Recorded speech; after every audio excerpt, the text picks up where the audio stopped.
నా 10థ్ class age వరకు డ్రై ఫ్రూట్స్ అంటే నానబెట్టిన మామిడికాయ ముక్కలు, ఊరబెట్టిన ఉప్పు బద్దలు, లేదంటే ఊరబెట్టిన ఉసిరికాయలు ఇవే డ్రై ఫ్రూట్స్ అంటే.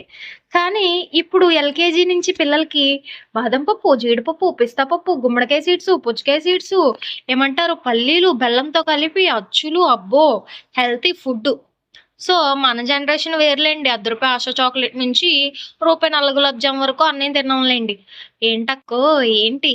ఆగండి ముందు వీళ్ళందరిని పలకరించేద్దాం. మళ్ళీ ఫీల్ అయిపోతారు. హాయ్ అండి అందరికి నమస్కారం. ఎలా ఉన్నారు? బాగున్నారా? So, welcome to our channel మీ హస్బెండ్ రమ్యతో ముచ్చట్లు.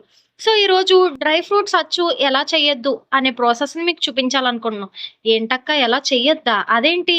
అదేనండి మేము చేసే ప్రాసెస్‌ని చూస్తే మీరు అడ్డదిడ్డంగా కామెంట్స్ పెడతారు.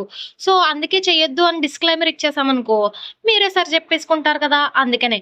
ముందైతే మీకు నచ్చిన డ్రై ఫ్రూట్స్ అన్నీ తీసుకొని ముక్కల్లా కట్ చేసుకొని, నెయ్యిలో బాగా ఫ్రై చేసుకొని, ఇంకో దాకలో బెల్లం వేసి, కొంచెం వాటర్ వేసి పాకం పట్టుకొని, అందులో ముందుగా నెయ్యిలో వేపిన డ్రై ఫ్రూట్స్ అన్నీ వేసుకుంటే, మేము చేసినప్పుడు అది పకోడీలా వచ్చింది. మీరు చేస్తే ఖచ్చితంగా అది అచ్చవుతుందనుకుంటా.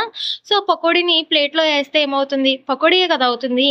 సో, నేనన్నాను ఇది పకోడీ అయిపోయింది అనేసి. మా అక్కకి అర్థమైంది. అలా కాదు పట్టు వదలని విక్రమార్కుల్లాగా మళ్ళీ పాకం పట్టి, ఎట్టకేలకు దాన్ని అచ్చులా అయితే చేసింది. సో, ఫైనల్లీ టేస్ట్ అయితే చాలా చాలా చాలా బావుంది. సో, దీనికి సరైన ప్రాసెస్ మీకు తెలిస్తే కామెంట్ చేసేయండి. నచ్చితే లైక్ చేసి సబ్స్క్రైబ్ చేసుకోండి.